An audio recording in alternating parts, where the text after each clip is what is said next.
Bonjour à tous, bienvenue pour cette première session de ce que l'on va appeler le Trading Week pour la semaine du 10 au 15 octobre 2011. Alors l'idée de cette Trading Week, c'est de vous proposer chaque week-end un point complet à la fois en termes d'analyse fondamentale et d'analyse technique pour préparer votre session de trading pour chaque semaine. Voilà. Alors, ce Trading Week vous est proposé par le site neoforex.fr. On est un tout jeune site, on commence actuellement. J'aurai peut-être l'occasion de reparler de ce site un jour. Nous, on se propose trois choses. Vous proposez des analyses en vidéo, des formations et également vous proposez du trading, ce que peu de sites proposent en réalité.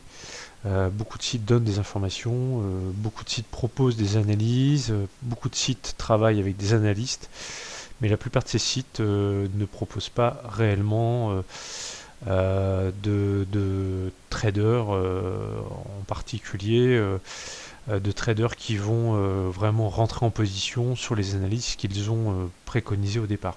Voilà, donc je vous invite à nous rejoindre, hein, il suffit de s'inscrire, c'est facile. C'est gratuit, donc voilà.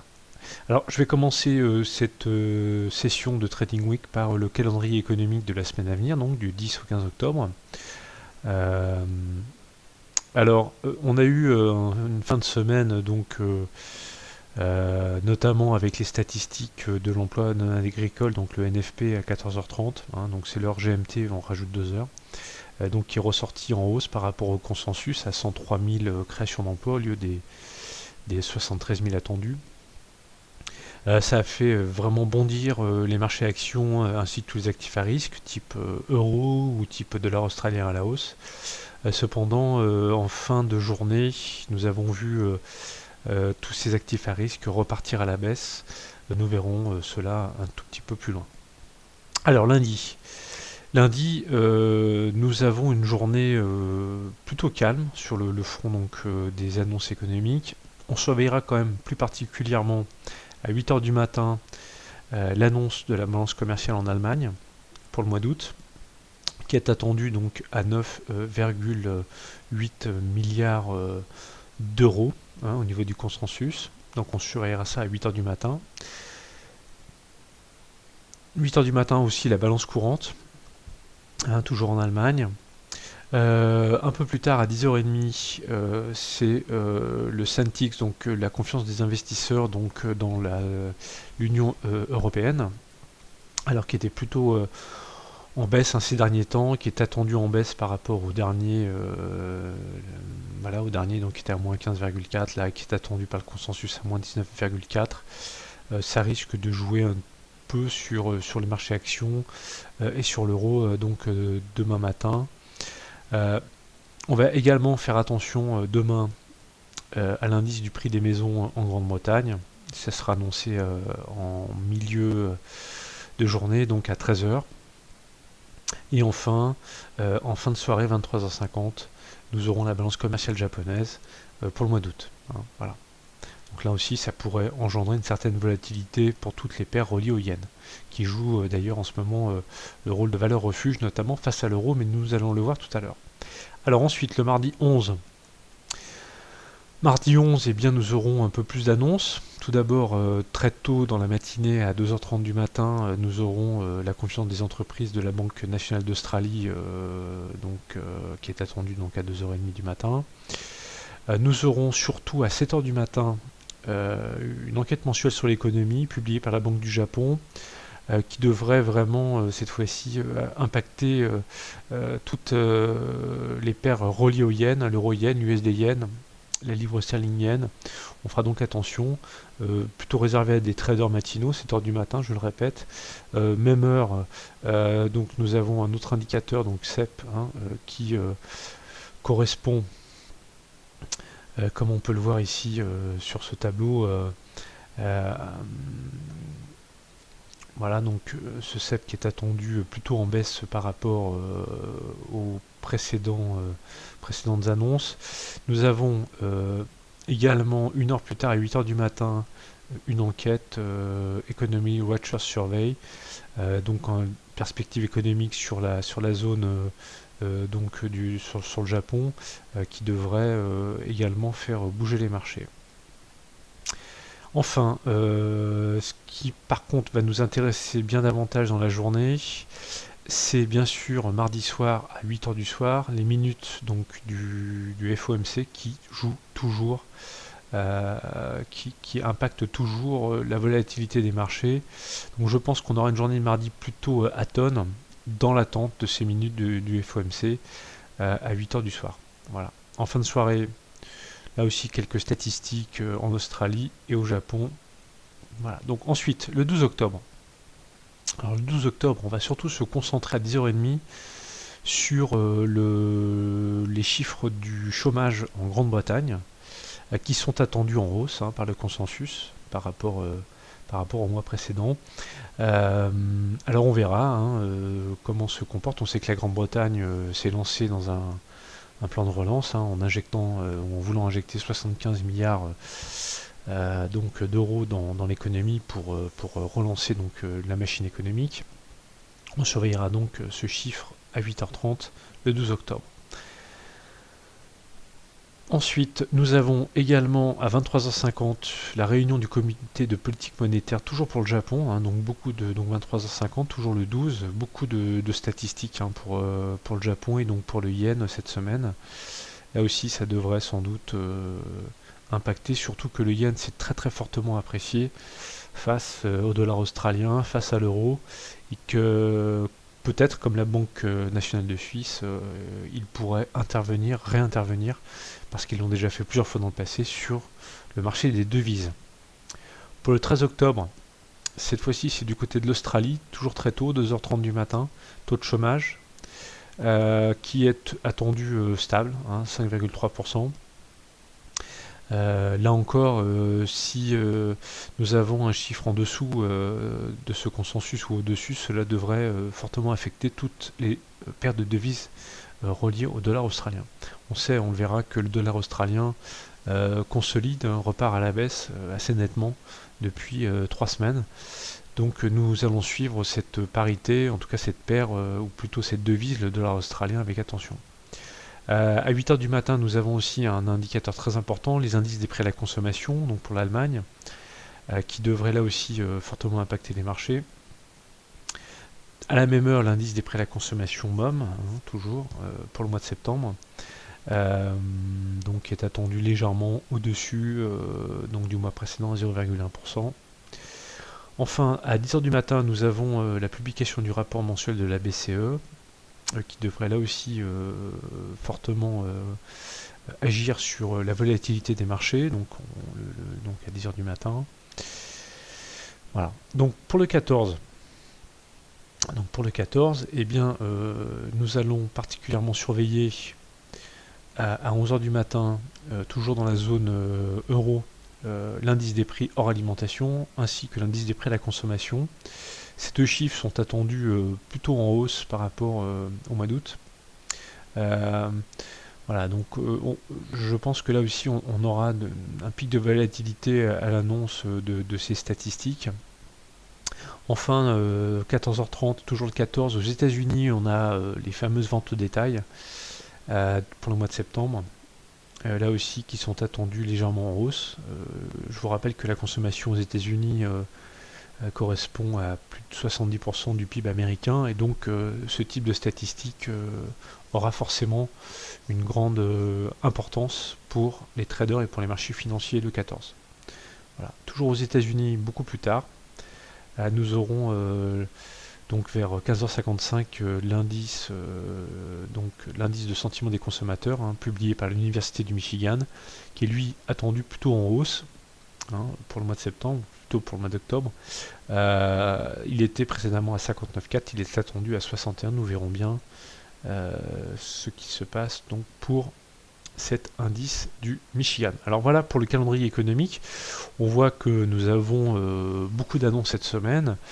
Je vais maintenant passer, si vous me permettez, directement à l'analyse technique. Et donc nous allons commencer ces analyses par la parité euro-dollar que nous avons analysée déjà plusieurs fois hein, sur neoforex.fr. Je vous invite à consulter nos analyses précédentes. Donc je partirai donc pour l'euro-dollar d'un graphique en journalier, ce qui signifie que chaque bougie correspond à une journée de cotation. On voit que depuis donc, le début du mois de septembre, la fin du mois d'août 2011, nous sommes dans une tendance baissière tout à fait affirmée. Hein. Nous avons eu donc un plus bas qui a été testé donc en début de semaine dernière à 1,3160 environ, et puis retour de l'optimisme peut-être, ou en tout cas rebond technique sur l'euro face au dollar, puisque nous sommes allés chercher quasiment les 1,3520 vendredi. Alors nous avions expliqué dans nos précédentes analyses que c'était un seuil important. Nous avions tracé notamment les niveaux de Fibonacci à partir donc, de la précédente vague baissière, donc de la fin du mois d'août jusqu'à la fin du mois de septembre. Nous nous étions arrêtés, nous avions fixé comme niveau de correction donc les 1,3470. Nous avions dit éventuellement les 1,35, voire un tout petit peu plus en extension. Bon, on peut voir qu'on ne s'est pas trop trompé et que la paire en tout cas est repartie à la baisse en fin de journée, puisque vendredi, suite à l'annonce donc le 7 octobre d'un taux d'emploi, enfin en tout cas d'une création d'emplois non agricoles aux États-Unis au-dessus du consensus, l'euro a fortement augmenté face au dollar. Je vais passer sur un graphique en 4 heures d'ailleurs. Nous avons eu une véritable donc, explosion. Nous sommes allés donc tester les 1,3520 à peu près, hein, 1,3525 même, et puis en fin de journée, eh bien, nous sommes repartis à la baisse. Alors on peut voir d'ailleurs sur ce graphique en 4 heures que nous sommes dans un beau canal baissier tout à fait identifiable. Hein, ici, nous pouvons également tracer un support donc oblique, et nous voyons que le cours donc sur cette zone des 1,3520 repart à la baisse. Alors il y a de fortes chances pour que la semaine prochaine l'euro continue dans ce trend baissier, trend de fond, trend aussi horaire, puisqu'on voit qu'en 4 heures eh bien, nous avons testé le haut de ce canal et puis que nous repartons très nettement à la baisse. Donc on va se donner un objectif assez ambitieux pour la fin de semaine prochaine, un retour sur les 1,3550, hein, ce qui correspond à 250 pips environ. Il y a de fortes chances d'ailleurs pour que nous soyons dimanche soir, hein, donc dès ce soir avec une ouverture en baisse sur l'euro-dollar. Nous verrons bien. En tout cas, la paire a terminé la session sur un support clé. Hein, on voit qu'il a été travaillé déjà de nombreuses fois. Ce support, donc, c'est donc les 1,3380 qui a été travaillé donc, le 22 septembre ainsi que le 26 septembre.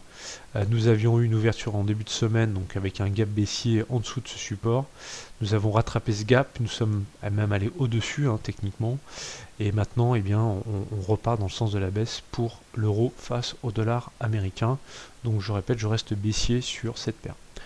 Nous avons vu également au niveau du calendrier économique que nous avons un ensemble de statistiques liées donc au Japon, au yen. Alors je vous propose de nous intéresser quelques instants à l'euro-yen.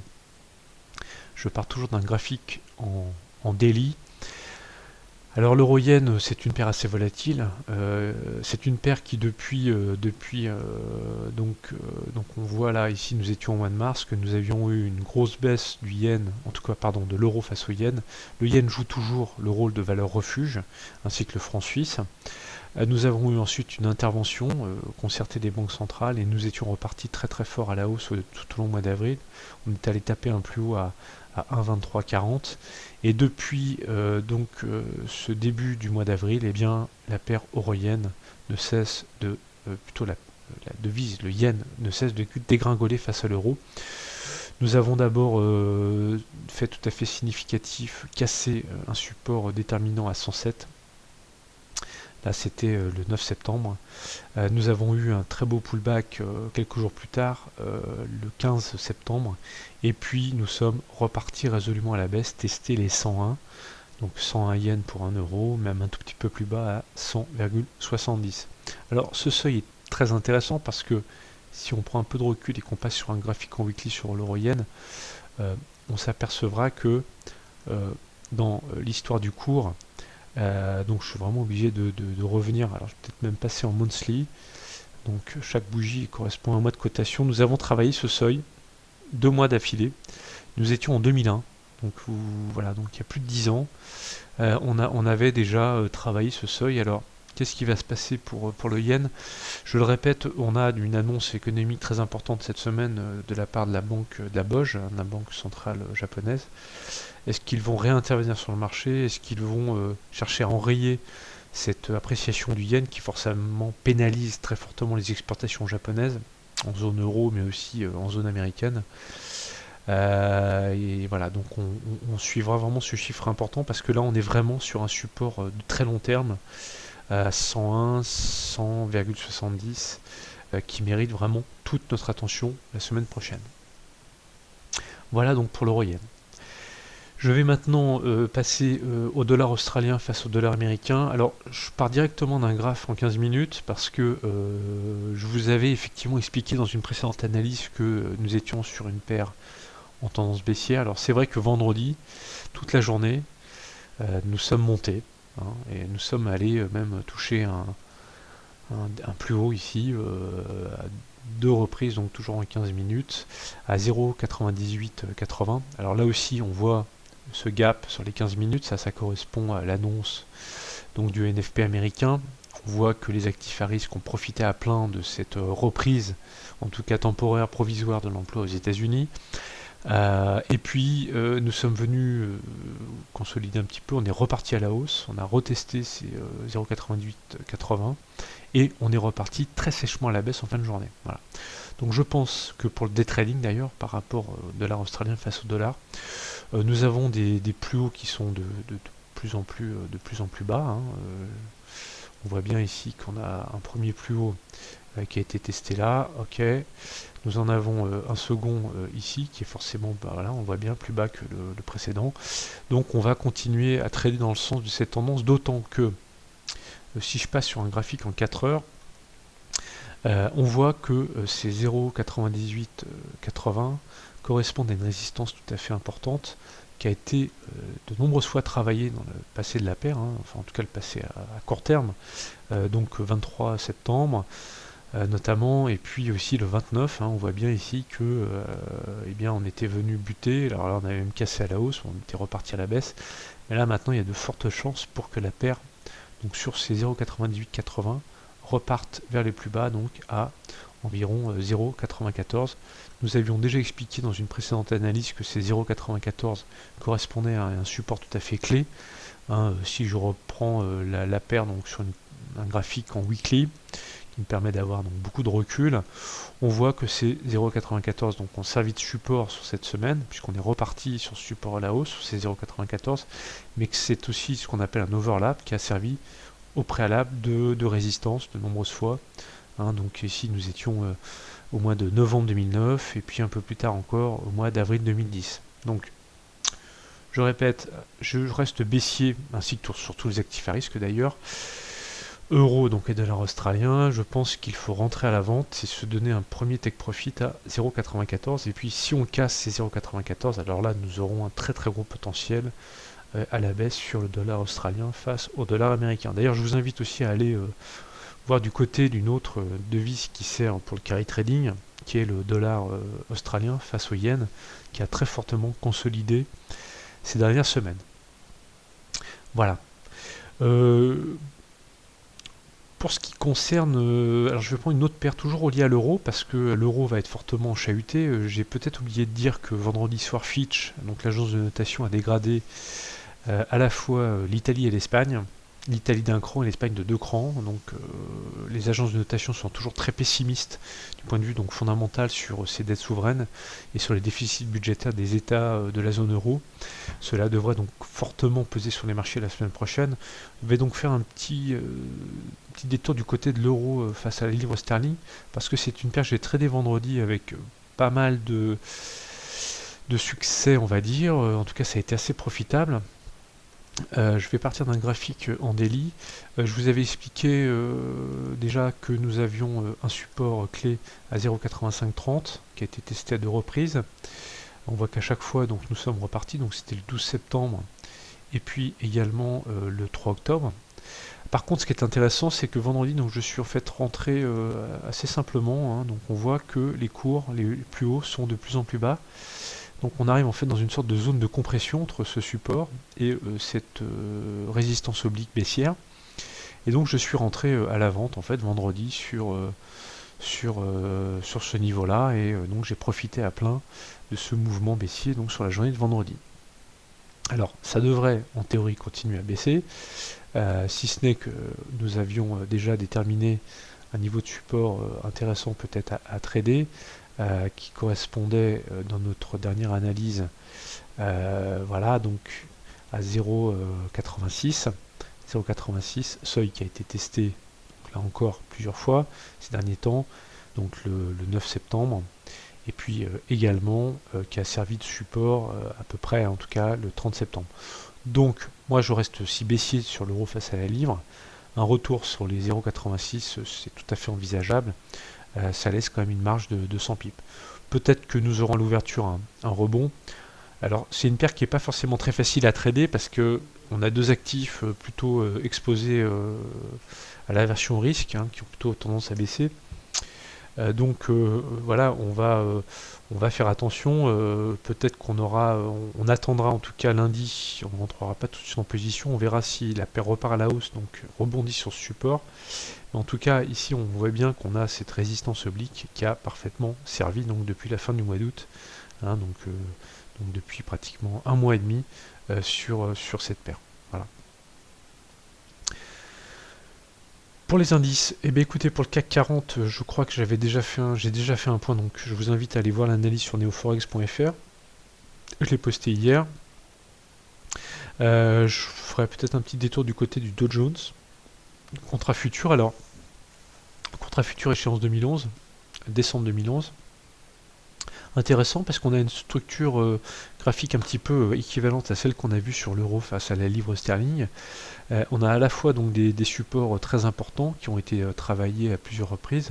Premier support à 10 330 points, qui à chaque fois eh bien, a fait rentrer très très fortement les acheteurs sur le marché. À chaque fois on est reparti très sèchement à la hausse. Support intermédiaire à 10 600 points. Là aussi, on a on le voit bien, plusieurs journées où on est venu taper ce support, on est reparti à la hausse. Pour autant, comme sur l'euro GPB, on a une résistance oblique qui vient coiffer les cours en daily. Hein, là aussi, depuis exactement le 31 août, exactement la même chose. On est dans une zone de compression. On est dans une figure donc où effectivement, je pense que la semaine prochaine, on devrait, en théorie bien sûr, repartir à la baisse sur les indices, les marchés actions. Marché action américain, qu'on devrait éventuellement revisiter donc les 10 600 points, revoir, donc ça fait quand même 400 points à prendre. Si ces 10 600 points sont cassés, on aurait un deuxième take profit à 10 330 points. Je ne vais pas aller plus loin dans la prospective, mais bon, deuxième éventualité, c'est qu'on casse à la hausse on casse à la hausse en daily, hein, on clôture au-dessus. C'est aussi une éventualité, mais pour le moment on voit vraiment que cette résistance baissière joue parfaitement son rôle sur l'indice américain. Voilà. Voilà pour un petit tour donc sur notre première session de Trading Week, hein, pour la semaine à venir. Vous savez que les marchés ouvrent dès ce soir, donc je pense que vous serez déjà nombreux devant vos plateformes. Je vous invite à nous retrouver sur notre site neoforex.fr. C'est très simple, hein, il suffit simplement de vous inscrire. Voilà, donc vous rentrez votre pseudo. Si vous n'êtes toujours pas inscrit, bien, il suffit de rentrer votre pseudo, voilà, votre mail, votre mot de passe, et puis vous cliquez sur inscription. C'est entièrement gratuit. Pour le moment, donc, vous pouvez accéder à un certain nombre de vidéos, d'analyses et de formations. Alors, on va mettre beaucoup d'ordre la semaine prochaine. Tout va changer la semaine prochaine, d'ailleurs, au niveau du design et de la configuration de ce site. On va également créer un forum pour rentrer en interaction les uns avec les autres. Je pense que c'est très important. Moi, ce qui m'importe, je répète, c'est de construire une compréhension des marchés avec vous, mais c'est aussi de vous accompagner dans votre trading, car moi je trade en compte propre et je m'occupe aussi donc de gestion et donc je pense qu'à la différence de beaucoup de sites qui vous proposent de l'analyse, eh bien très très peu de sites vous proposent réellement du trading. Beaucoup sont analystes et pas traders, donc faites attention, renseignez-vous bien avant d'écouter les gens. Voilà. Je vous souhaite une bonne fin de week-end et puis à la semaine prochaine sur neoforex.fr. Au revoir.